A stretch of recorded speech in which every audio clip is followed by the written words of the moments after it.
Frankenstein by Mary Wollstonecraft Shelley. Chapter 3.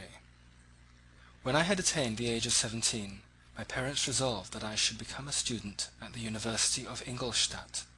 I had hitherto attended the schools of Geneva, but my father thought it necessary, for the completion of my education, that I should be made acquainted with other customs than those of my native country. My departure was therefore fixed at an early date, but before the day resolved upon could arrive, the first misfortune of my life occurred, an omen, as it were, of my future misery. Elizabeth had caught the scarlet fever. Her illness was severe, and she was in the greatest danger. During her illness, many arguments had been urged to persuade my mother to refrain from attending upon her. She had at first yielded to our entreaties, but when she heard that the life of her favourite was menaced, she could no longer control her anxiety. She attended her sick bed. Her watchful attentions triumphed over the malignity of the distemper. Elizabeth was saved, but the consequences of this imprudence were fatal to her preserver. On the third day, my mother sickened. Her fever was accompanied by the most alarming symptoms, and the looks of her medical attendants prognosticated the worst event. On her deathbed, the fortitude and benignity of this best of women did not desert her. She joined the hands of Elizabeth and myself. "My children," she said, "my firmest hopes of future happiness were placed in the prospect of your union. This expectation will now be the consolation of your father. Elizabeth, my love, you must supply my place to my younger children. Alas! I regret that I am taken from you, and, happy and beloved as I have been, is it not hard to quit you all? But these are not thoughts befitting me. I will endeavour to resign myself cheerfully to death, and will indulge a hope of meeting you in another world." She died calmly, and her countenance expressed affection even in death. I need not describe the feelings of those whose dearest ties are rent by that most irreparable evil, the void that presents itself to the soul, and the despair that is exhibited on the countenance. It is so long before the mind can persuade itself that she whom we saw every day, and whose very existence appeared part of our own, can have departed for ever, that the brightness of a beloved eye can have been extinguished, and the sound of a voice, so familiar and dear to the ear, can be hushed, never more to be heard. These are the reflections of the first days. But when the lapse of time proves the reality of the evil, then the actual bitterness of grief commences. Yet from whom has not the rude hand rent away some dear connection? And why should I describe a sorrow which all have felt and must feel? The time at length arrives when grief is rather an indulgence than a necessity, and the smile that plays upon the lips, although it may be deemed a sacrilege, is not banished. My mother was dead, but we had still duties we ought to perform. We must continue our course with the rest, and learn to think ourselves fortunate whilst one remains whom the spoiler has not seized. My departure for Ingolstadt, which had been deferred by these events, was now again determined upon. I obtained from my father a respite of some weeks. It appeared to me sacrilege so soon to leave the repose akin to death of the house of mourning, and to rush into the thick of life. I was new to sorrow, but it did not the less alarm me. I was unwilling to quit the sight of those that remained to me, and above all I desired to see my sweet Elizabeth in some degree consoled. She indeed veiled her grief, and strove to act the comforter to us all. She looked steadily on life, and assumed its duties with courage and zeal. She devoted herself to those whom she had been taught to call her uncle and cousins. Never was she so enchanting as at this time, when she recalled the sunshine of her smiles and spent them upon us. She forgot even her own regret in her endeavours to make us forget. The day of my departure at length arrived. Clerval spent the last evening with us. He had endeavoured to persuade his father to permit him to accompany me and to become my fellow student, but in vain. His father was a narrow-minded trader, and saw idleness and ruin in the aspirations and ambition of his son. Henry deeply felt the misfortune of being debarred from a liberal education. He said little, but when he spoke I read in his kindling eye and in his animated glance a restrained but firm resolve not to be chained to the miserable details of commerce. We sat late. We could not tear ourselves away from each other, nor persuade ourselves to say the word farewell. It was said, and we retired under the pretence of seeking repose, each fancying the other was deceived. But when at morning's dawn I descended to the carriage which was to convey me away, they were all there. My father again to bless me, Clerval to press my hand once more, my Elizabeth to renew her entreaties that I would write often, and to bestow the last feminine attentions on her playmate and friend. I threw myself into the chaise that was to convey me away, and indulged in the most melancholy reflections. I, who had ever been surrounded by amiable companions, continually engaged in endeavouring to bestow mutual pleasure, I was now alone. In the university whither I was going, I must form my own friends and be my own protector. My life had hitherto been remarkably secluded and domestic, and this had given me invincible repugnance to new countenances. I loved my brothers, Elizabeth and Clerval. These were old familiar faces, but I believed myself totally unfitted for the company of strangers. Such were my reflections as I commenced my journey, but as I proceeded, my spirits and hopes rose. I ardently desired the acquisition of knowledge. I had often, when at home, thought it hard to remain during my youth cooped up in one place, and had longed to enter the world and take my station among other human beings. Now my desires were complied with, and it would indeed have been folly to repent. I had sufficient leisure for these and many other reflections during my journey to Ingolstadt, which was long and fatiguing. At length, the high white steeple of the town met my eyes. I alighted and was conducted to my solitary apartment to spend the evening as I pleased. The next morning I delivered my letters of introduction, and paid a visit to some of the principal professors. Chance, or rather the evil influence, the angel of destruction, which asserted omnipotent sway over me from the moment I turned my reluctant steps from my father's door, led me first to Monsieur Krempe, professor of natural philosophy. He was an uncouth man, but deeply imbued in the secrets of his science. He asked me several questions concerning my progress in the different branches of science appertaining to natural philosophy. I replied carelessly, and partly in contempt mentioned the names of my alchemists as the principal authors I had studied. The professor stared. "Have you," he said, "really spent your time in studying such nonsense?" I replied in the affirmative. "Every minute," continued Monsieur Krempe with warmth, "every instant that you have wasted on those books is utterly and entirely lost. You have burdened your memory with exploded systems and useless names. Good God!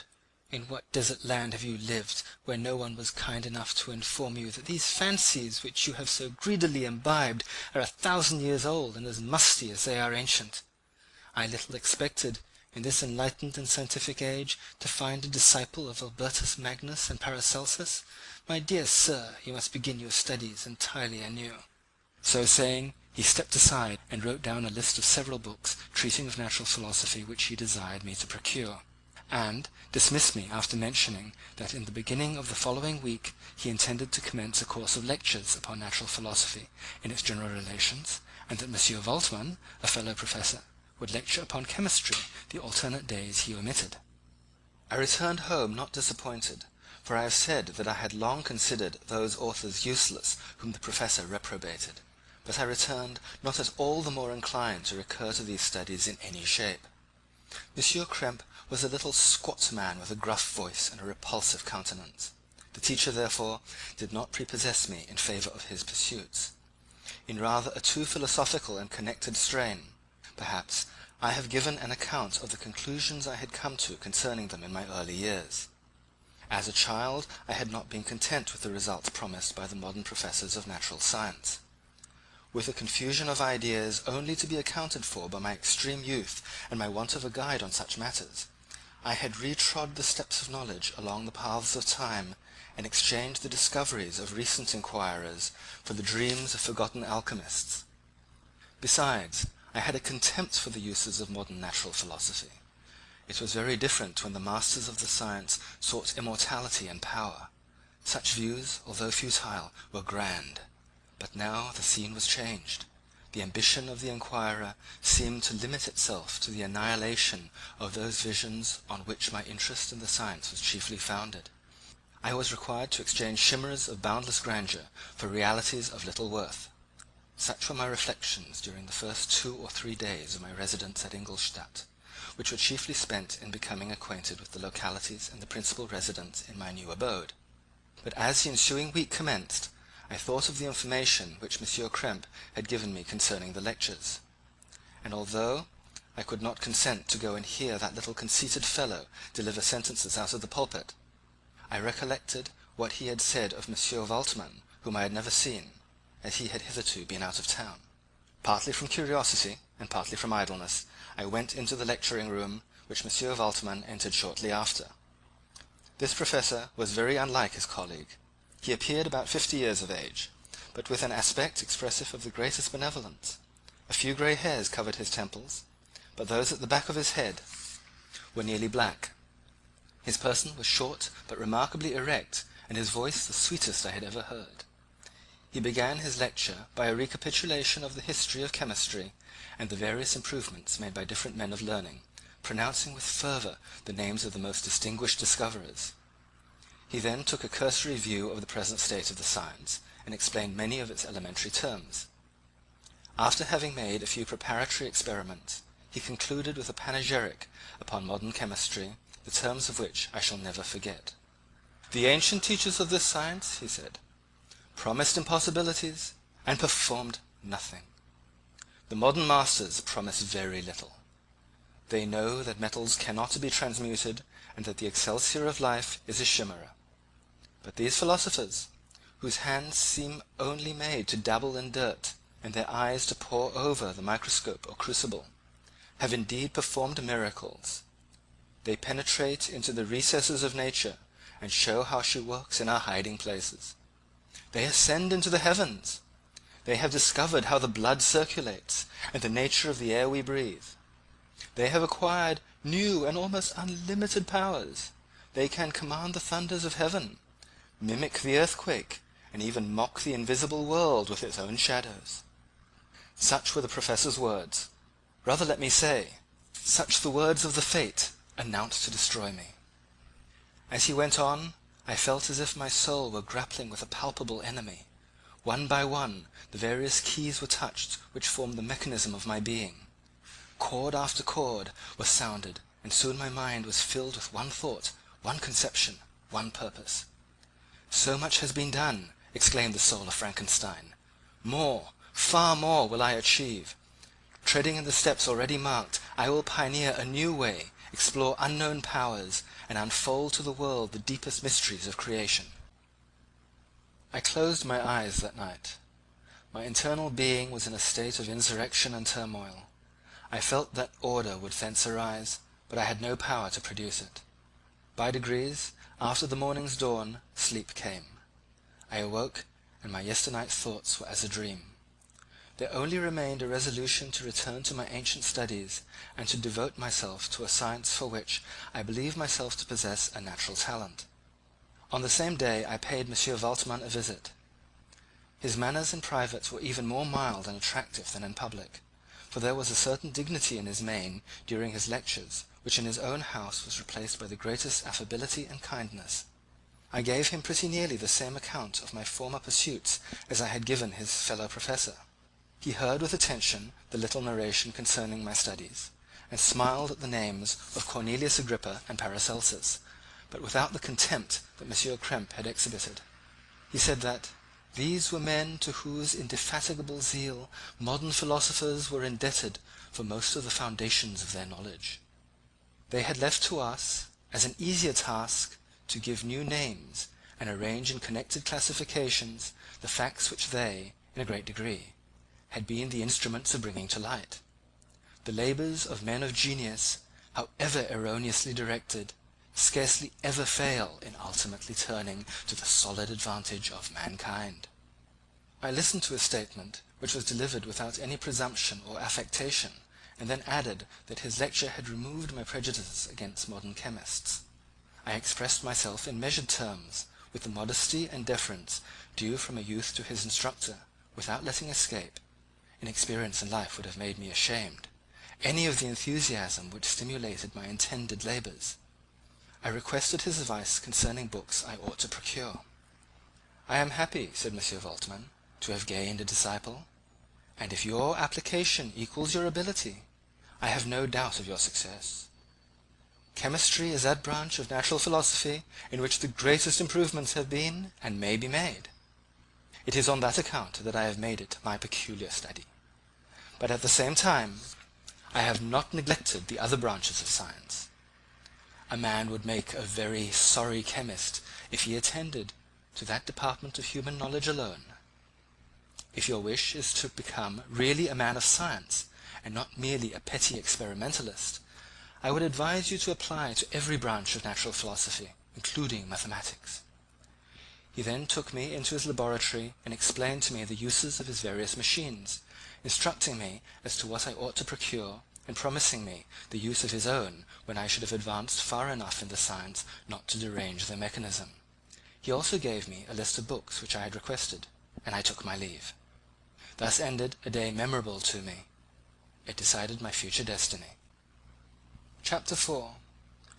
From this day, natural philosophy, and particularly chemistry, in the most comprehensive sense of the term, became nearly my sole occupation.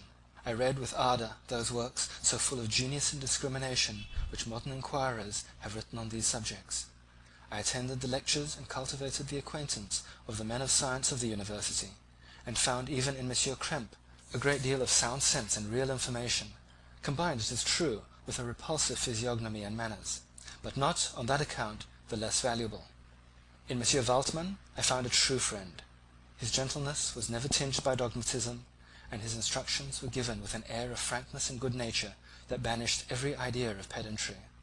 In 1,000 ways he smoothed for me the path of knowledge, and made the most abstruse inquiries clear and facile to my apprehension. My application was at first fluctuating and uncertain. It gained strength as I proceeded, and soon became so ardent and eager that the stars often disappeared in the light of morning, whilst I was yet engaged in my laboratory. As I applied so closely, it may be easily conceived that my progress was rapid.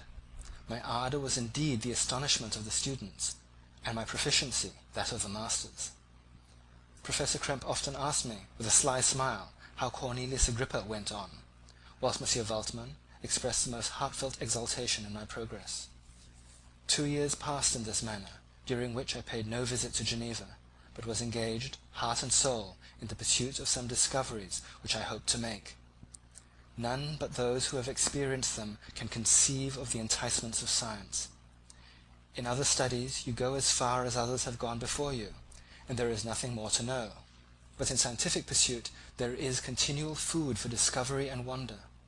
A mind of moderate capacity which closely pursues one study must infallibly arrive at great proficiency in that study, and I, who continually sought the attainment of one object of pursuit and was solely wrapped up in this, improved so rapidly that at the end of 2 years I made some discoveries in the improvement of some chemical instruments, which procured me great esteem and admiration at the university.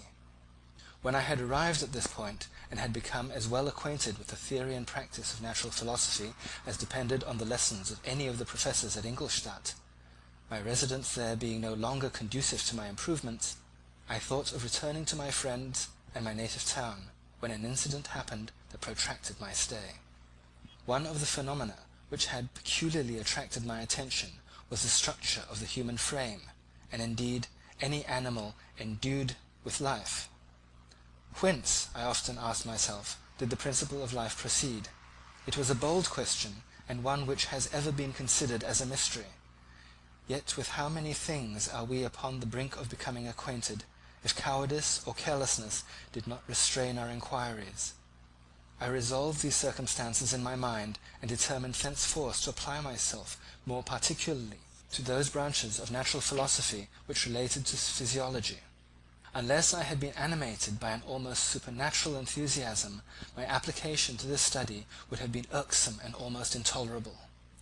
To examine the causes of life, we must first have recourse to death. I became acquainted with the science of anatomy, but this was not sufficient. I must also observe the natural decay and corruption of the human body.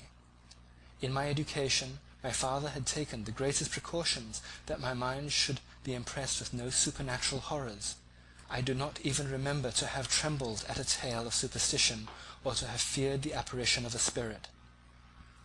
Darkness had no effect upon my fancy, and a churchyard was to me merely the receptacle of bodies deprived of life, which, from being the seat of beauty and strength, had become food for the worm.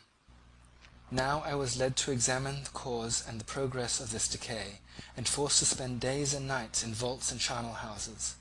My attention was fixed upon every object the most insupportable to the delicacy of human feelings. I saw how the fine form of man was degraded and wasted. I beheld the corruption of death succeed to the blooming cheek of life. I saw how the worm inherited the wonders of the eye and the brain. I paused, examining and analysing all the minutiae of causation, as exemplified in the change from life to death and death to life, until, from the midst of this darkness, a sudden light broke in upon me, a light so brilliant and wondrous, yet so simple, that while I became dizzy with the immensity of the prospect which it illuminated, I was surprised that among so many men of genius who had directed their inquiries towards the same science, that I alone should be reserved to discover so astonishing a secret. Remember, I am not recording the vision of a madman. The sun does not more certainly shine in the heavens than that which I now affirm is true. Some miracle might have produced it, yet the stages of the discovery were distinct and probable. After days and nights of incredible labour and fatigue, I succeeded in discovering the cause of generation and life. Nay, more, I became myself capable of bestowing animation upon lifeless matter. The astonishment which I had at first experienced on this discovery soon gave place to delight and rapture. After so much time spent in painful labour, to arrive at once at the summit of my desires was the most gratifying consummation of my toils.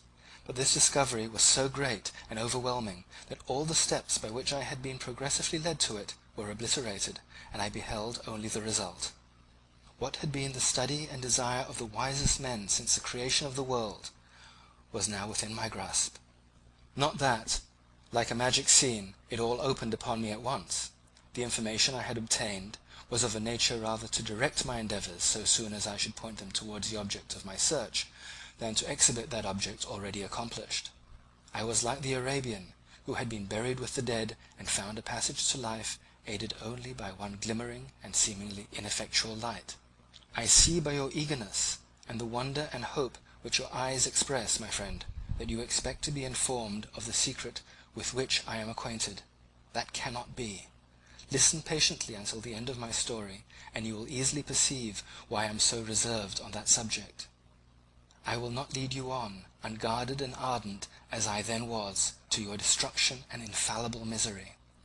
Learn from me, if not by my precepts, at least by my example, how dangerous is the acquirement of knowledge, and how much happier that man is who believes his native town to be the world, than he who aspires to become greater than his nature will allow. When I found so astonishing a power placed within my hands, I hesitated a long time concerning the manner in which I should employ it. Although I possessed the capacity of bestowing life, yet to prepare a frame for the reception of it, with all its intricacies of fibres, muscles, and veins, still remained a work of inconceivable difficulty and labour. I doubted at first whether I should attempt the creation of a being like myself, or one of simpler organization. But my imagination was too much exalted by my first success to permit me to doubt of my ability to give life to an animal as complex and wonderful as man. The materials at present within my command hardly appeared adequate to so arduous an undertaking, but I doubted not that I should ultimately succeed. I prepared myself for a multitude of reverses. My operations might be incessantly baffled, and at last my work be imperfect. Yet when I considered the improvement which every day takes place in science and mechanics, I was encouraged to hope my present attempts would at least lay the foundations of future success. Nor could I consider the magnitude and complexity of my plan as any argument of its impracticability. It was with these feelings that I began the creation of a human being.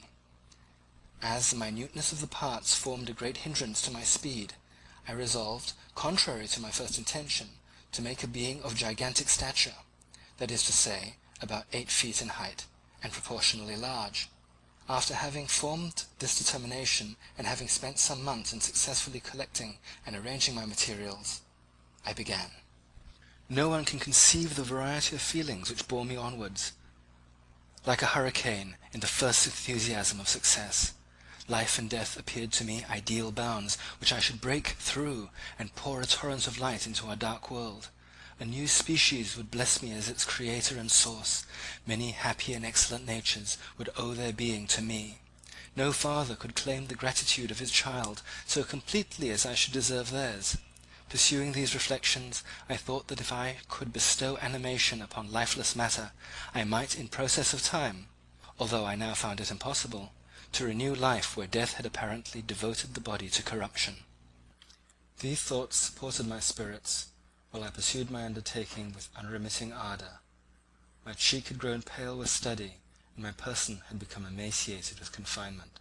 Sometimes, on the very brink of certainty, I failed. Yet still I clung to the hope which the next day or the next hour might realize. One secret which I alone possessed was the hope to which I had dedicated myself, and the moon gazed on my midnight labours, while, with unrelaxed and breathless eagerness, I pursued nature to her hiding places. Who shall conceive the horrors of my secret toil, as I dabbled among the unhallowed damps of the grave, or tortured the living animal to animate the lifeless clay? My limbs now tremble, and my eyes swim with the remembrance, but then a resistless and almost frantic impulse urged me forward. I seemed to have lost all soul or sensation but for this one pursuit. It was indeed but a passing trance, that only made me feel with renewed acuteness so soon as, the unnatural stimulus ceasing to operate, I had returned to my old habits. I collected bones from the charnel houses and disturbed with profane fingers the tremendous secrets of the human frame. In a solitary chamber, or rather cell, at the top of the house, and separated from all the other apartments by a gallery and staircase, I kept my workshop of filthy creation. My eyeballs were starting from their sockets in attending to the details of my employment. The dissecting room and the slaughter-house furnished many of my materials, and often did my human nature turn with loathing from my occupation, while still urged on by an eagerness which perpetually increased, I brought my work near to a conclusion. The summer months passed while I was thus engaged, heart and soul, in one pursuit. It was a most beautiful season. Never did the fields bestow a more plentiful harvest, or the vines yield a more luxurious. I brought my work near to a conclusion. The summer months passed while I was thus engaged, heart and soul, in one pursuit. It was a most beautiful season. Never did the fields bestow a more plentiful harvest, or the vines yield a more luxuriant vintage.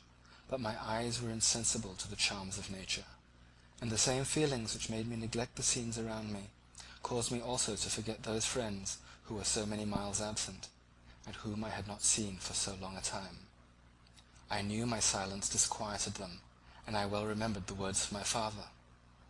I know that while you are pleased with yourself, you will think of us with affection, and we shall hear regularly from you.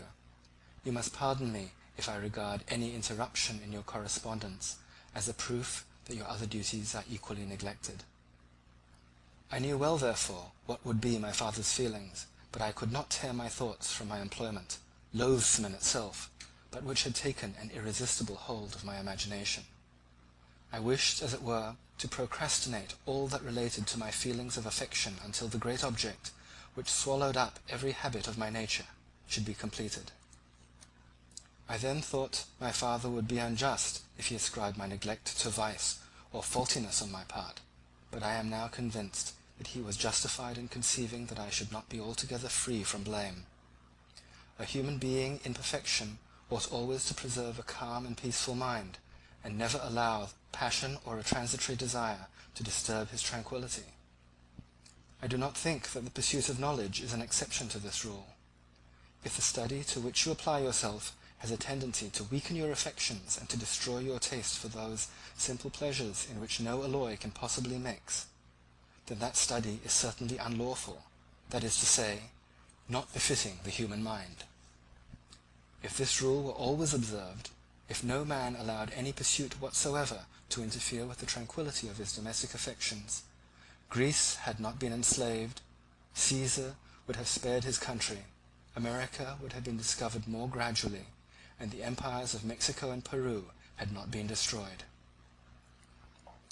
But I forget that I am moralizing in the most interesting part of my tale, and your looks remind me to proceed.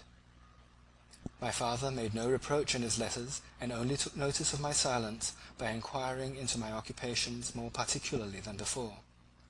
Winter, spring, and summer passed away during my labours, but I did not watch the blossom on the expanding leaves, sights which before always yielded me supreme delight, so deeply was I engrossed in my occupation.